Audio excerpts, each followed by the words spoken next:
नमस्कार। मैं आपका ज्योतिष मित्र रूपक आनंद स्वागत करता हूं आपका अपने YouTube चैनल पर। आज जो विषय मैं आपके सामने लेके आया हूं वो है गुरु चांडाल योग या कहें कि गुरु चांडाल दोष। देखिए, इस योग को समझना बहुत ज़रूरी है। इस योग के इस वीडियो को डालने का मेरा एक उद्देश्य था कि इस योग के बारे में जो भ्रांतियां गलत फैली हुई हैं उससे आपको जानकारी उसके लिए दे सकूं। देखिए, सबसे पहले तो इस योग के शब्द की बात, इस योग के नाम की बात कर लेते हैं। देखिए, गुरु चांडाल, अब इसको सुनते ही इंसान सोचता है अगर मेरी कुंडली में योग बन रहा है तो क्या मेरे पर कोई कुछ मैं राक्षस जैसा व्यवहार करूंगा या कुछ गलत व्यवहार करूंगा, या चोरी करूंगा या गलत बुरे संगत में फंस जाऊंगा। तो असलियत में अगर इस योग के बारे में देखें तो इस तरीके का ऐसा कुछ भी नहीं होता। तो अब इसको योग का नाम कैसे पड़ा? तो अब सबसे पहले जान लेते हैं कि देखिए, गुरु को देवगुरु हम बृहस्पति कहते हैं, आप सभी जानते हैं।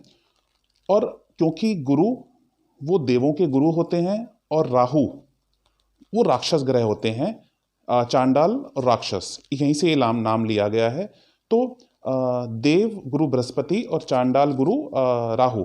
तो गुरु चांडाल योग, जब भी राहु और गुरु की एक साथ युति आपकी कुंडली में कहीं पर भी होती है तो ये योग का निर्माण होता है। हाँ, इस योग से जुड़ी होने के बाद में कुछ दिक्कतें जरूर है जो जातक को आती हैं, जिसकी कुंडली में ये होता है उसको आती हैं। बट फिर भी इस योग को समझना बेहद जरूरी है। कई बार ये योग आपके इतना फायदा करता है कि वो कुंडली में देखने के बाद ही पता चलता है। बट ज़्यादातर लोग समझते हैं कि ये योग खराब है, ये योग सही नहीं है, और ज़्यादा ज्योतिषी भी इस योग को खराब ही मानते हैं। मगर मैं आपको बताना चाहता हूँ कि ऐसा नहीं है कि ये हमेशा खराब होता है। अब थोड़ा सा इसको समझ लेते हैं। देखिए, ये तो बिल्कुल सिंपल सूत्र हो गया कि गुरु के साथ में बृहस्पति के साथ में जब भी राहु की युति होती है कुंडली के अंदर तो ये योग का निर्माण होता है। सबसे पहले भ्रांति नंबर 1 मैं बताना चाहता हूं आपको कि सिर्फ राहु और गुरु की बात हो रही है। यहां पर कुछ लोग कहते हैं कि केतु के साथ गुरु का होना भी गुरु चांडाल योग बनाता है, मगर ऐसा नहीं है।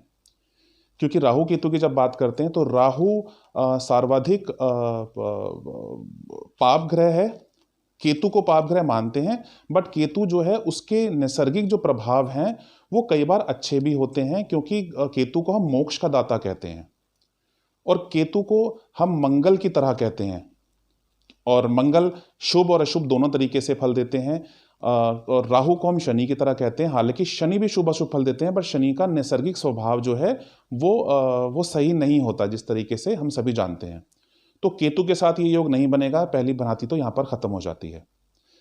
अब राहु के साथ ये योग बनता है तो होता क्या है, और ये कौन सी स्थिति है जब ये योग आपको अच्छा फल देता है? देखिए, हम सब जानते हैं, मैंने पहले वीडियो में बताया कि राहु एक छाया ग्रह है और बृहस्पति एक नैसर्गिक शुभ ग्रह है। सर्वाधिक शुभ ग्रह बृहस्पति और शुक्र कहे जाते हैं, ये आपको पता है इस बारे में।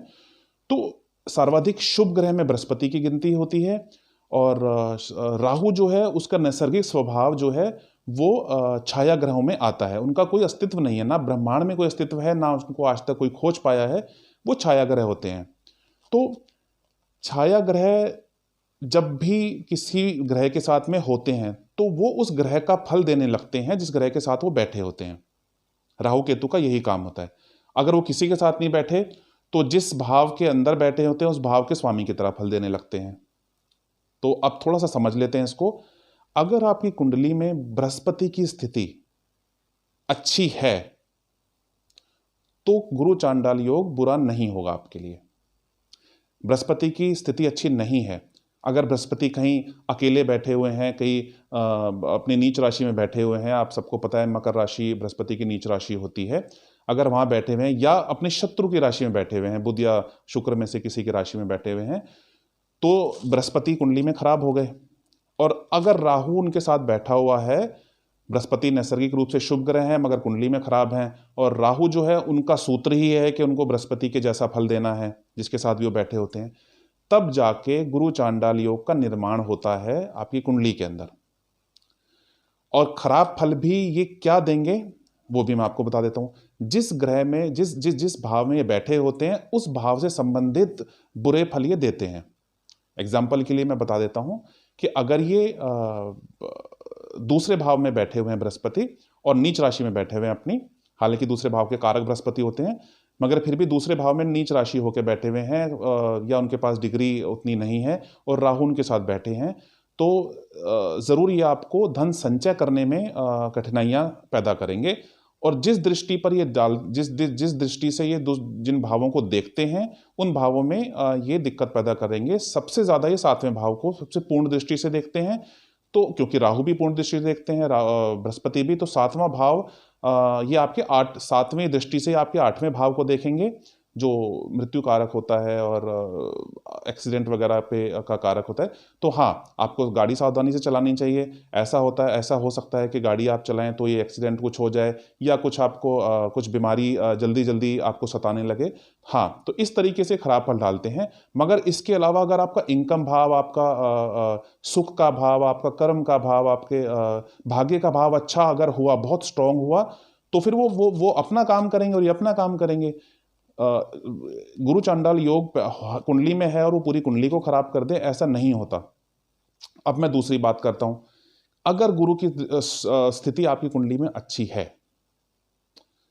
गुरु अपनी उच्च राशि में बैठा हुआ है या मूल त्रिकोण राशि में बैठा हुआ है, आपको पता ही है गुरु की उच्च राशि कर्क होती है, मूल त्रिकोण राशि भी आपको पता है, तो अगर वो उन राशियों में बैठे हुए हैं, केंद्र में बैठे हुए हैं और उनके साथ में राहु बैठे हुए होते हैं, तो अब वो पहले वाला सूत्र जो मैंने आपको बताया उस पे आइए।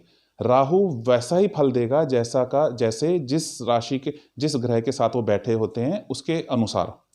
अब जब आपकी कुंडली में बृहस्पति शुभ फल देने के लिए बैठे हुए हैं, तो राहु उनके साथ मिलकर उस सूत्र के अगर हम देखें तो क्या करेगा, राहु भी अच्छे फल में इतनी बढ़ोतरी कर देगा कि एक तरीके से वो चमत्कार वहां पे पैदा करता है।